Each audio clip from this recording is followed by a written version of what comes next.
Bonjour, nous sommes le jeudi 26 octobre 2023.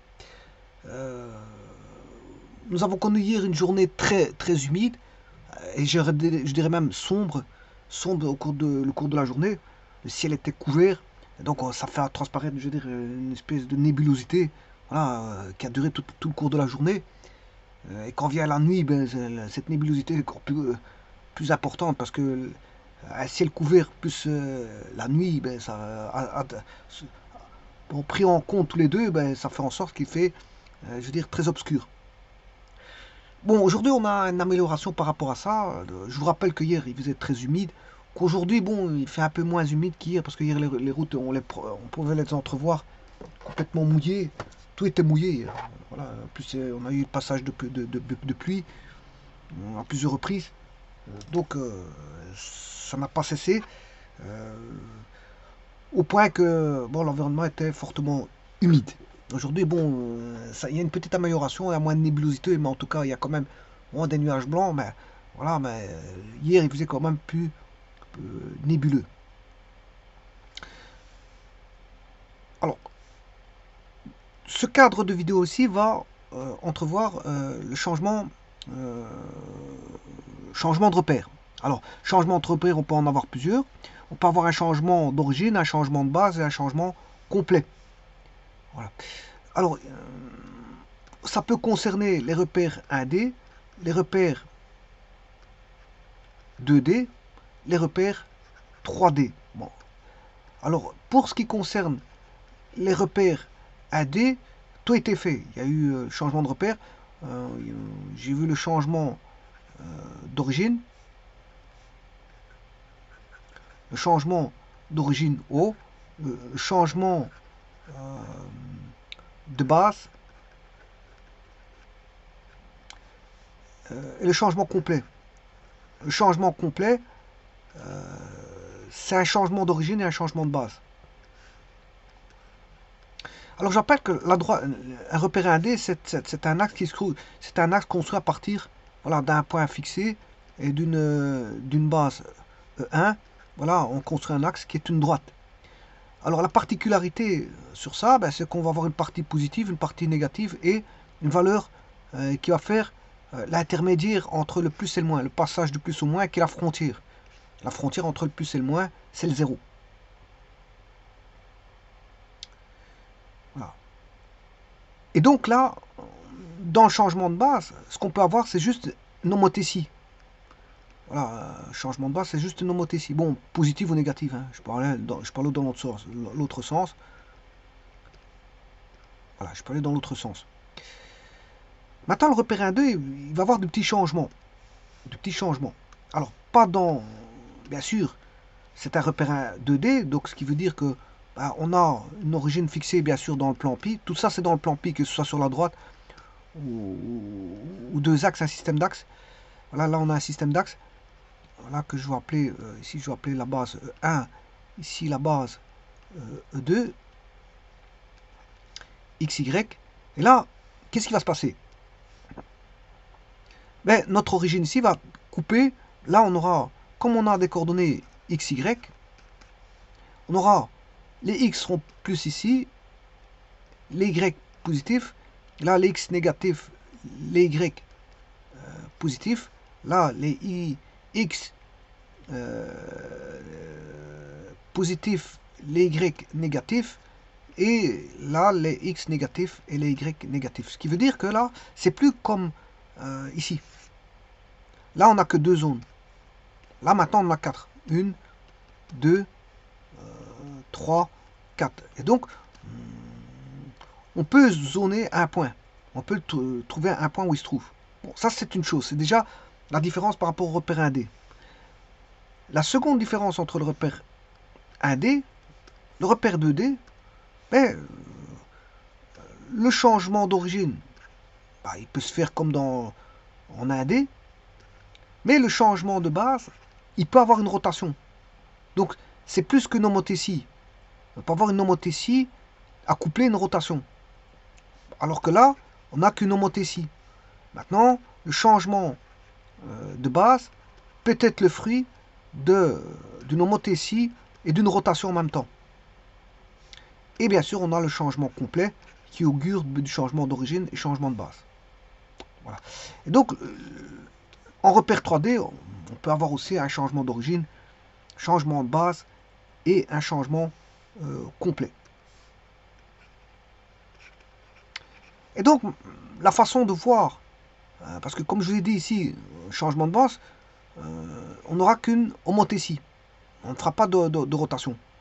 Oui, bon, maintenant, si vous mettez un vecteur comme ceci, et un vecteur par là, la seule rotation qu'on peut avoir, c'est de dire qu'on a fait, voilà, une transformation, voilà, de rotation à 180. Voilà, c'est permis. 180, c'est permis. La seule rotation qu'on peut avoir, c'est une rotation à 180. Par exemple, ici, de là à là, voire de là à là, c'est 180 degrés, voilà. C'est la seule rotation. Par contre, là, ici, on peut avoir une rotation de n'importe quel angle et de n'importe quel... Voilà. On peut avoir une rotation.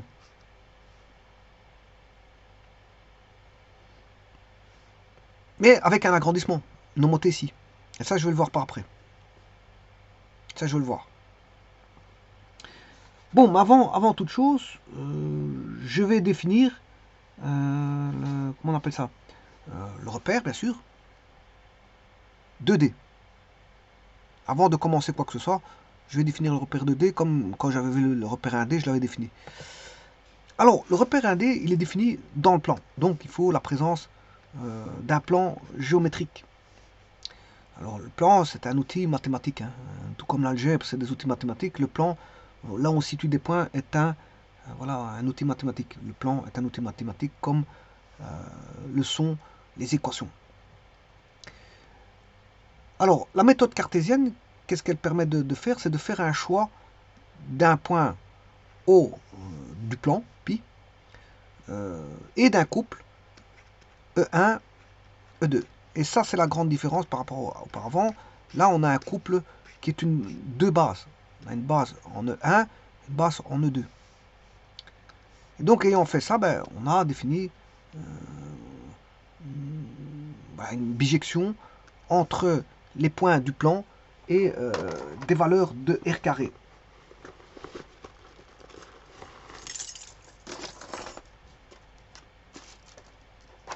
Alors, ce point haut du plan, il est là.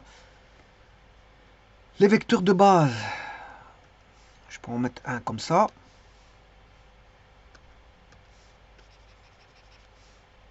Oh, ça c'est E1. Et alors l'autre, je peux le mettre comme ceci, E2. Ayant fait ceci, bon, attention que E1 et 2, leur norme vaut 1. La norme de E1 égale 1. La norme de E2, ce sont des vecteurs unitaires. Mais pas mis à la même échelle. C'est ça la différence. Ils ne sont pas à la même échelle. Voilà, donc là, on a défini un axe et un deuxième axe. Donc, deux axes, c'est un système d'axes. Donc là, on aura, par exemple, le X. Et là, on aura le Y.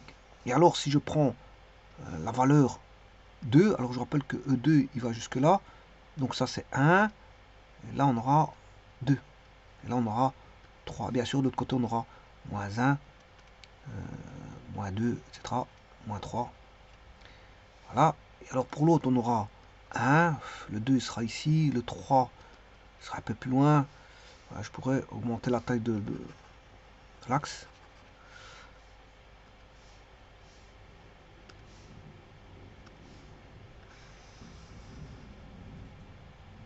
Voilà. Et bien sûr, là, on aura 1 unité, 2 unités, 3 unités, 4 unités. Par exemple, si vous voulez le couple 2, 3, ben, il faudra jouer avec des parallèles. Hein. Je vais faire une parallèle de cette droite-là.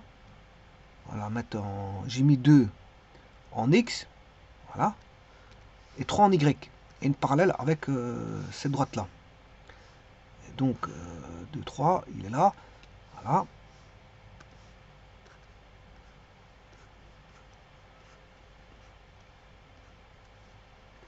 Alors, on a une intersection. l'intersection des deux va donner le point 2, 3, le point M. 2, 3. Alors, vous voyez bien que le point M, 2,3, il est positif. Pourquoi? Parce qu'il est dans le premier cadran. Alors, le premier cadran, c'est les X sont positifs, les Y sont positifs. Deuxième cadran, comme je l'ai dit, les X sont négatifs, les Y sont positifs. Troisième cadran, X et Y négatifs. Et quatrième cadran, voilà. Donc, le haut, les deux axes, le système d'axes va départager le plan en 4 parties. Il y aura 4 parties. Le plan va être départagé en 4 parties.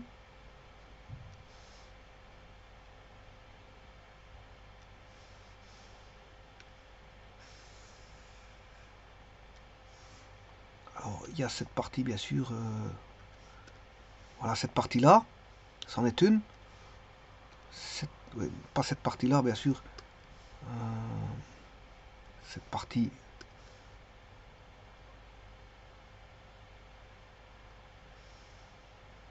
Bon, je vais essayer de faire la séparation.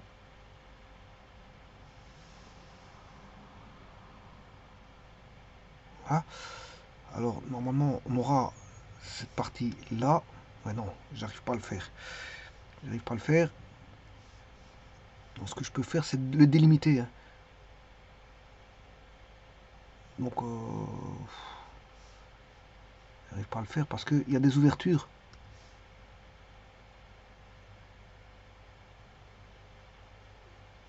On va essayer de faire cette partie-là.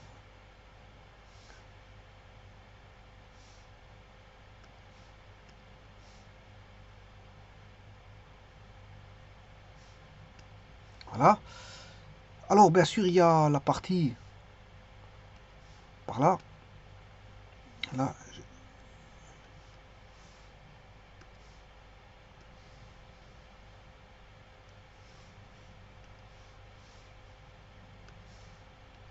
voilà. Là, vous avez les 4 parties. Cadran 1, 2, 3, 4. 4 cadrans qui donnent des valeurs, voilà, qui sont signées. Valeurs signées. Et donc, qu'est-ce que c'est qu'un repère 2D?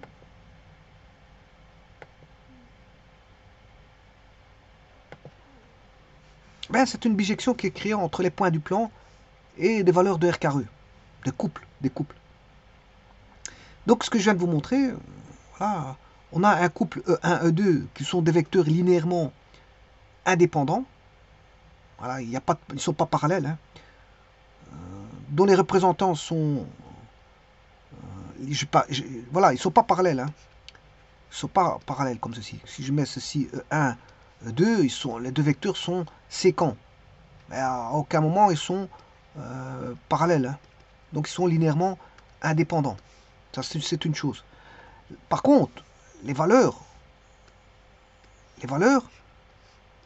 si je mets E1, E2, quand je dis 2 fois E1, ben 2 fois E1, c'est parallèle à E1. Voilà, on aura 2 fois E1 qui est ici, à valeur 2. La composante d'un vecteur, si je prends le vecteur OM, on va dire le vecteur OM, voilà, qui est ici, il vaut 2E1, égale 2E1. Alors, là, comme on a un vecteur qui débute à l'origine, ben on peut dire que la composante vaut l'abscisse. Alors ici, c'est l'axe des abscisses, hein, X. Là, ce sera l'axe des ordonnées. Et on peut dire la même chose.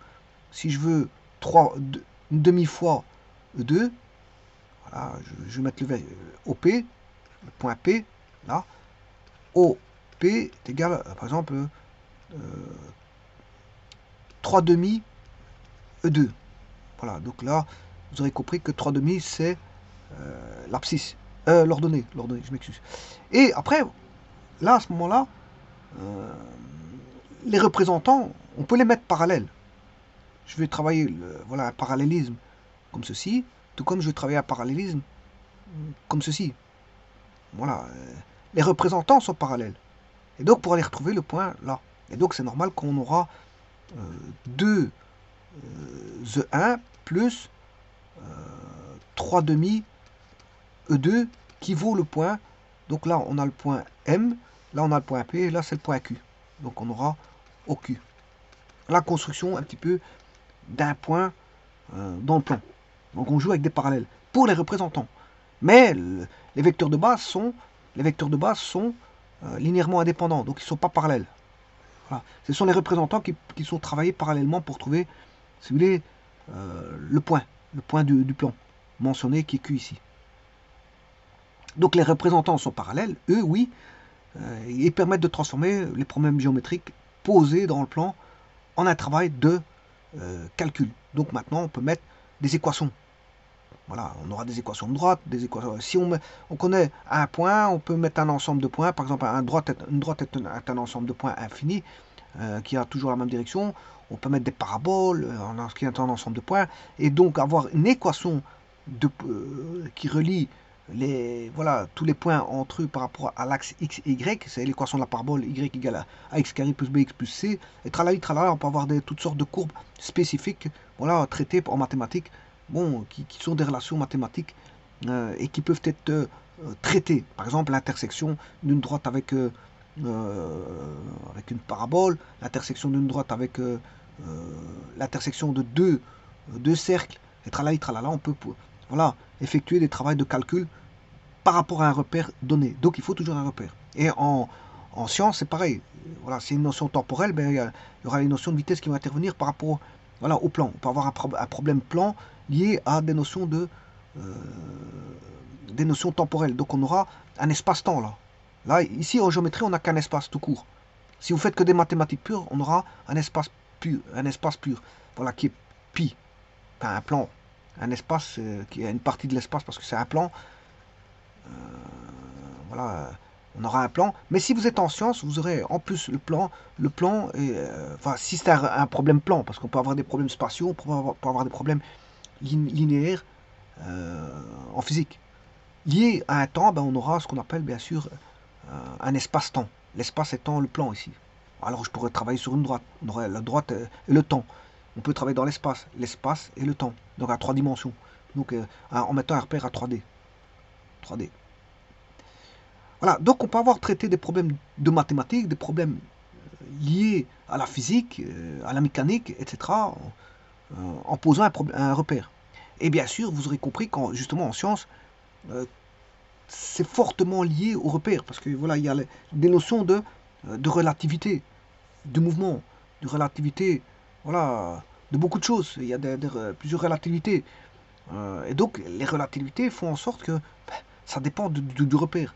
On ne travaille pas en conditions absolues, mais on est en relatif. Et alors, on peut avoir plusieurs repères qui sont, je veux dire, entreliés entre eux. Voilà, un qui fait une rotation par rapport à l'autre, l'autre qui fait une translation par rapport à l'autre, l'un qui fait une translation et une rotation par rapport à un repère. Bon, on peut avoir des transformations de repères entre eux. Voilà.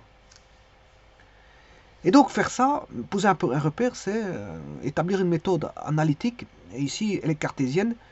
Voilà, elle est cartésienne. Alors on peut avoir des repères cartésiens, des repères polaires, des repères de toutes sortes. Il existe différents types de repères, notamment dans l'espace. On a les coordonnées polaires cylindriques, coordonnées polaires cylindriques, les coordonnées sphériques et tralali tralala dans l'espace. Ouais. Donc ici, le couple OE1, E2 est un repère cartésien du plan Pi. Et dès qu'un repère OE1, E2 a été choisi, on a une bijection qui est établie entre les points du plan, qui est un outil mathématique, le plan est un outil mathématique, et des valeurs. Des valeurs, bien sûr, de R carré, parce que c'est un couple. On aura XY, parce qu'ici, on a voilà, un plan. Dans un plan, un point est repéré par deux vecteurs de base linéairement indépendants, qui ne sont pas parallèles. Donc, on a une bijection qui est établie entre R carré et les points du plan.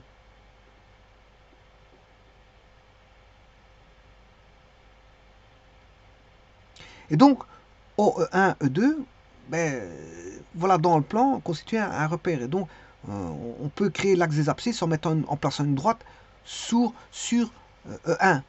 Une fois que vous mettez une droite vous avez créé un axe, qui est l'axe des abscisses. Oh, ici, j'ai complètement raté. Enfin, vous mettez une droite comme ceci, vous venez de créer l'axe des abscisses orienté suivant le sens de E1. Donc, c'est l'axe des abscisses. Maintenant, si vous mettez un axe, une droite ici, vous venez de créer l'axe des ordonnées. Vous venez de créer un axe. Voilà. Si vous mettez un axe, une droite sur le vecteur E2. Et donc, OE1 est l'axe des abscisses, OE2 est l'axe des ordonnées.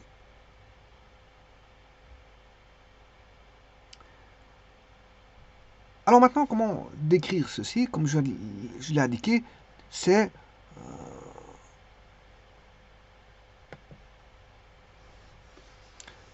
comme je l'ai indiqué tout à l'heure, on aura, quel que soit le point M appartenant au plan pi, ben, il existe une seule coordonnée, un et un seul couple XY appartenant bien sûr à R carré, tel que ben, un point que je vais noter M du plan, c'est un point M du plan, quelconque, hein, est égal à alpha x1, alpha étant une valeur. Hein. Ouais, ici j'ai mis xy, bon. Ouais, ici je me suis complètement trompé parce que comme j'ai mis xy, c'est xe1 plus ye2. Voilà, xy étant les coordonnées du point M. Alors pourquoi les coordonnées? Parce que on a un vecteur OM qui est lié à l'origine. Donc les composantes sont les coordonnées d'un point. Les composantes du vecteur, x, y étant les composantes du vecteur OM. D'ailleurs les composantes on écrit plutôt ça comme ça, en vertical. Hein. Voilà. X, y sont les composantes du vecteur, ça veut dire xe1 plus y2, mais M a une coordonnée x, y. Voilà, comme ça, ou je peux l'écrire aussi x, y. Bon, les coordonnées, c'est plutôt en horizontal, et les composantes, c'est plutôt en vertical. Mais quoi qu'il y en a qui écrivent les coordonnées en vertical. Bon. Et donc, pourquoi a-t-on les composés est égal aux coordonnées? Parce que le vecteur débute à l'origine, tout simplement. Mais quand c'est comme ça, c'est un cas particulier. Voilà, un cas particulier d'égalité entre les composantes et les coordonnées. Parce qu'en fait, le vecteur commence à l'origine. Alors, inversement, on peut dire que quelle que soit la valeur xy appartenant à R carré, ça correspond à, il existe un seul point M appartenant au plan, tel on est au M égale xe1 plus ye2. Alors, xy, c'est quoi? Ce sont les coordonnées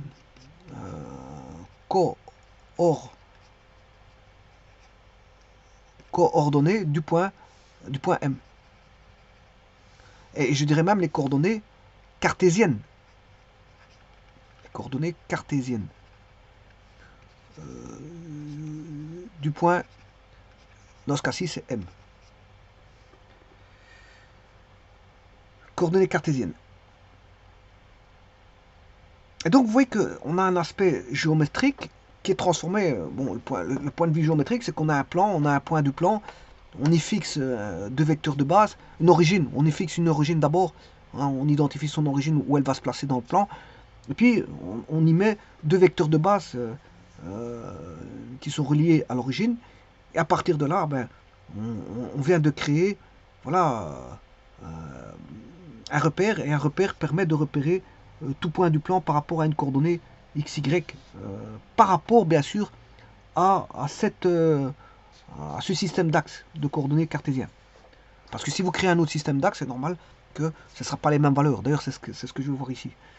Je vais voir ici qu'on peut faire des changements, non pas d'origine parce que je l'ai déjà fait, bon ça a été vu, mais je vais faire un changement de base.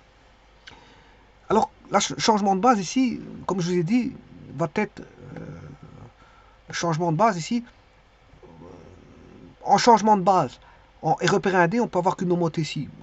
Le plus qu'on peut avoir dans la rotation, c'est une rotation soit à 0 degré, soit à 180 degrés. C'est les deux cas de figure de rotation qu'on peut avoir en repérer un dé, parce qu'on tout se trouve sur une droite.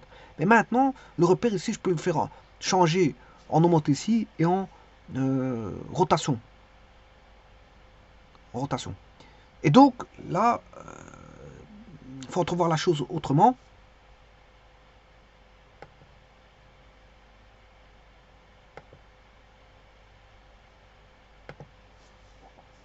Alors, je vais considérer un repère avec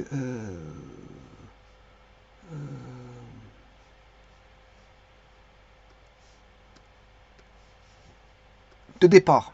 Donc, supposons que j'ai un point O dans le plan, pi, et un vecteur de base que je vais mettre comme ceci. Et puis, j'ai un deuxième vecteur de base qui est, on va dire, comme celui-là. Donc, vous avez compris que je viens de mettre 1, 2, je viens de créer voilà, un repère R avec les axes qui vont avec. Moi, je ne les mets pas. Alors maintenant, je vais créer une nouvelle base par rapport à cette origine-là.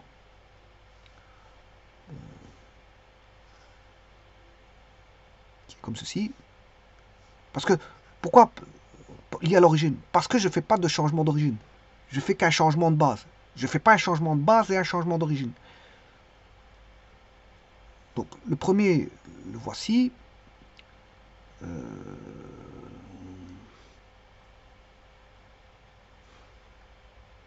Et l'autre,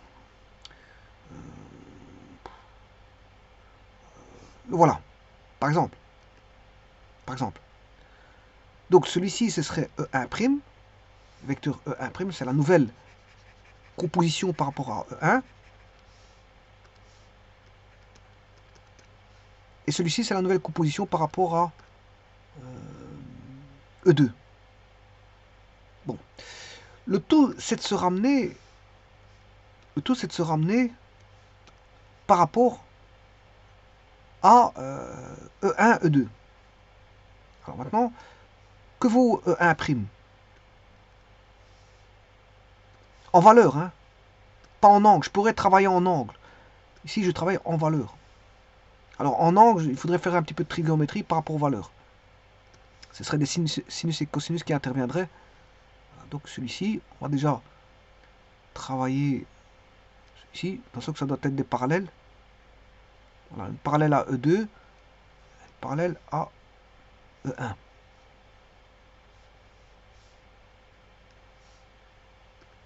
Un parallèle à E1, ce que je peux faire, c'est une petite construction, comme ceci, et une parallèle à E1. Bon. De ça, qu'est-ce que je peux tirer? Mais que le vecteur... bon, la nouvelle base, c'est... bon, on avait une base. L'ancien repère, c'est R. Qui est au E1, E2. Ça, c'est l'ancien repère. Et je vais en créer un nouveau. Enfin, j'en ai créé un nouveau. Ici, il est déjà fait. R', qui est toujours par même. Je ne fais pas un changement d'origine. Donc, je vais garder ceci. Alors, avant de commencer quoi que ce soit, je peux vous dire que, je ne sais pas si vous vous rappelez, dans un repère 1D, le changement de base, c'était x égale lambda x'. Hein. Donc, on va voir quelque chose de similaire. Simplement, ici, on a du y' en plus. Donc, on va avoir une valeur ici. En y, on aura une valeur aussi ici, en x' et une valeur ici, en y'. Donc, vous aurez compris que là, on va avoir des valeurs. C'est des valeurs qu'on va voir. Alors, quelles sont les valeurs? C'est ça que je vais identifier. Donc, en repère 1D, on avait quoi? X égale lambda x'. Mais ici, comme ça dépend de x, y', ben, vous aurez compris que dans un repère 2D, ce qu'on va voir, c'est alpha, qui est une valeur hein, appartenant à R. Alpha, on aura alpha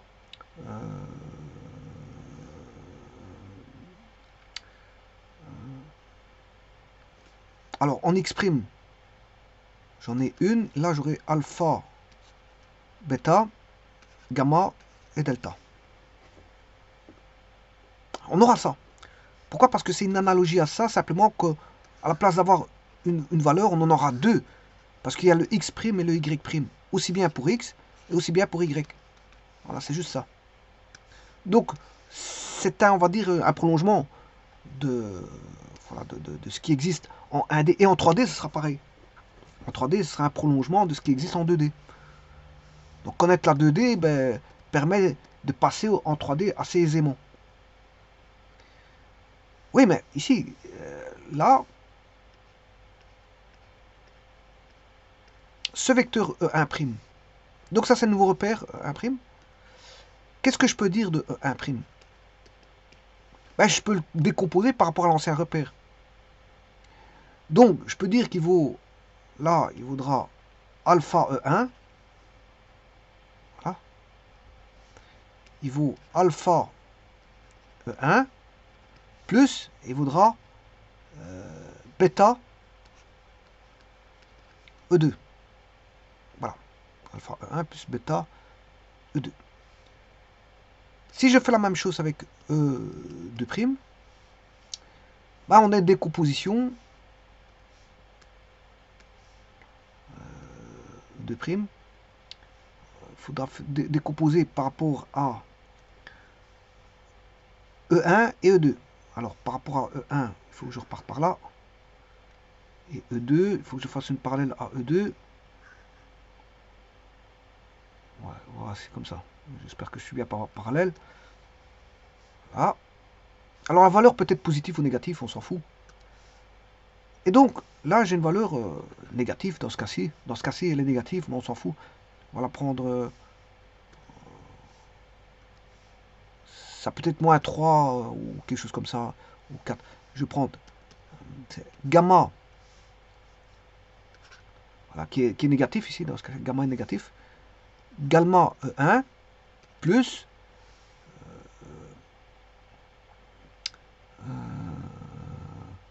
alpha, bêta, gamma, delta. Là, j'ai combien de fois E2?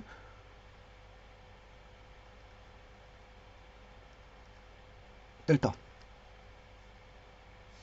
Delta E2. Voilà. Vous voyez que j'ai une expression de la nouvelle base R' par rapport à l'ancienne base, qui est bien sûr l'ancienne base OE1, E2.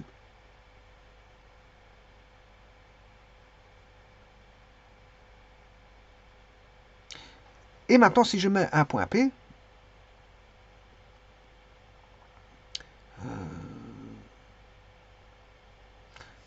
je vais mettre un point P.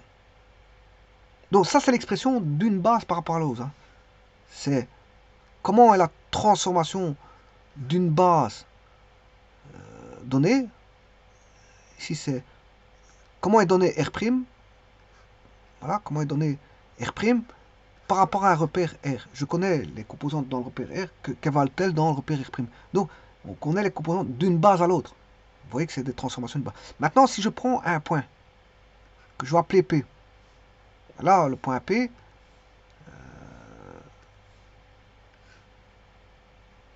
voilà, là on a le vecteur OP, il vaudra OP est égal à x E1 plus y E2, c'est-à-dire que ces coordonnées, point P vaudra xy, attention, dans le repère R. Mais OP', OP, je m'excuse, OP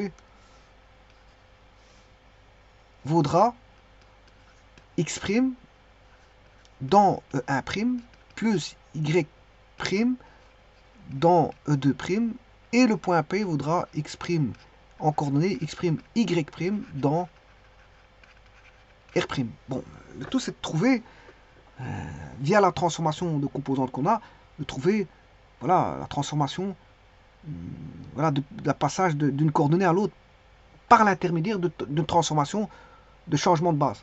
Donc, quelle est la coordonnée de P de P la coordonnée de P de P, quelle est la coordonnée de P par rapport à une transformation qui est un changement de base, un changement de repère qui est un changement de base ici. C'est ça qu'il faut voir ici. Alors, je vais indiquer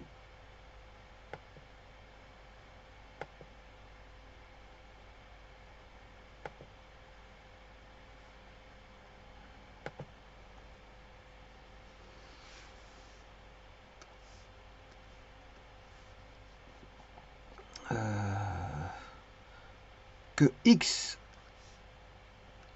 point p OP est égal à x E1 plus y E2.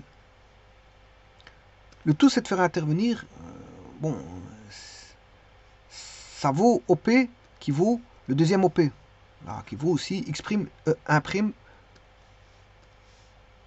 x' E1' plus y' E2'. Oui, mais maintenant, je vais faire intervenir le changement de base, x E1 OP, c'est x E1 plus y2 est égal, et là maintenant je vais mettre le changement de base puisqu'on connaît la transformation. 1' c'est alpha E1 plus bêta E2.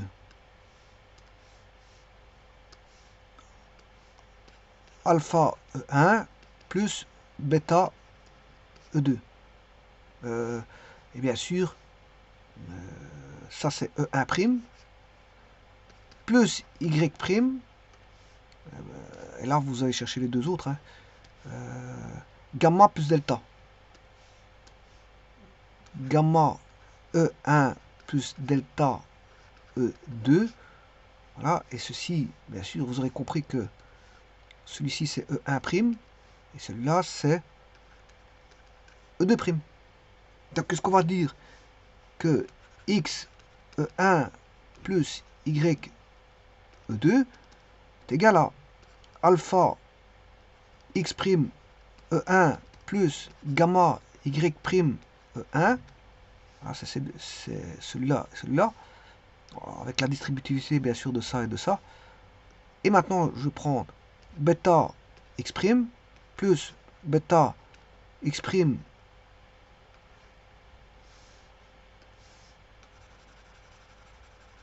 E2 plus delta y' E2. Alors maintenant je vais traiter les composantes par composantes, mais avant ça je vais quand même mettre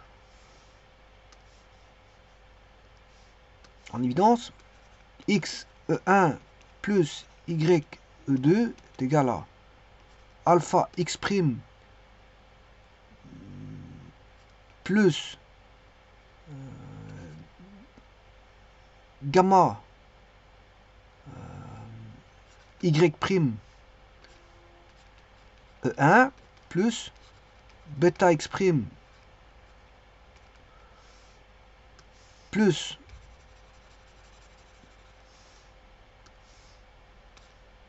plus delta y' E2. Et là maintenant je vais identifier composante par composante.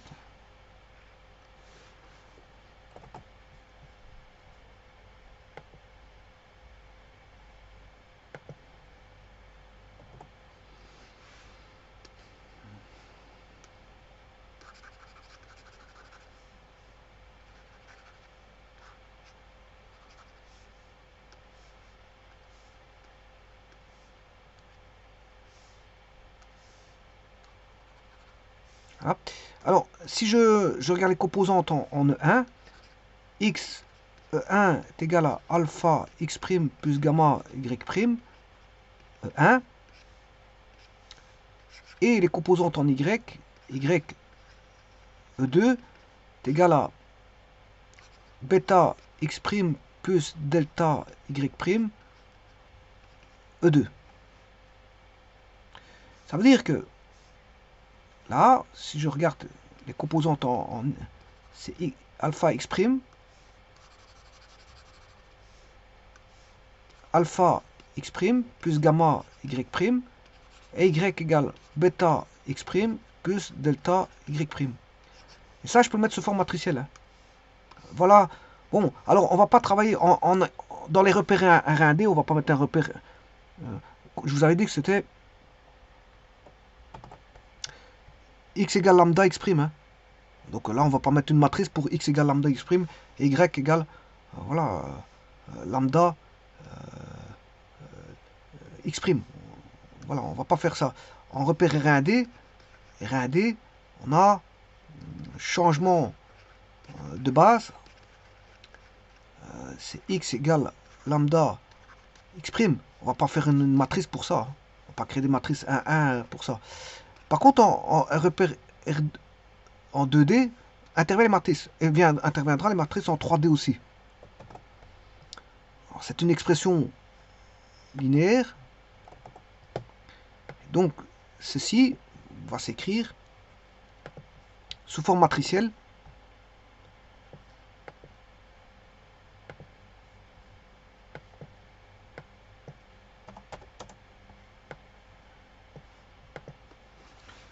Voilà, donc on va mettre la matrice correspondante à x, y. Voilà, c'est une matrice 2 lignes, une colonne, qui est égale à la matrice de changement de base alpha. Je ne sais pas pourquoi je marquais ça aussi bas. Alpha, bêta, gamma, delta. Voilà, ça c'est le changement de base. Voilà, et là, on a les coordonnées voilà, dans R'. R', ça c'est les coordonnées dans R' par rapport à ceux de R.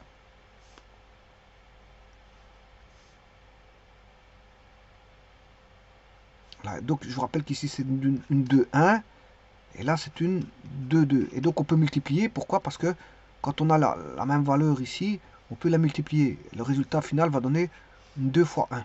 Et c'est ce qu'il y a ici. Voilà. Et donc là, vous avez la matrice de changement de base. Donc, qu'est-ce qu'on peut dire? Que x, y est égal à une matrice de transformation qui est ici un changement de base, voilà, fois les coordonnées x', y'.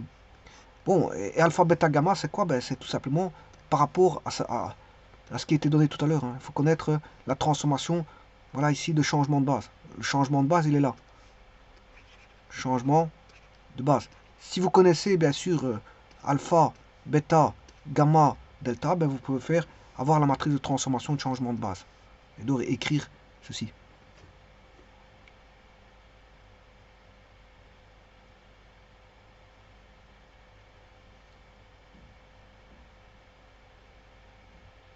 Alors pour avoir x', y', c'est la matrice inverse. Hein.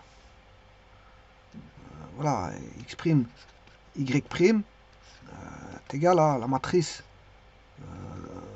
de transformation inverse de changement de base.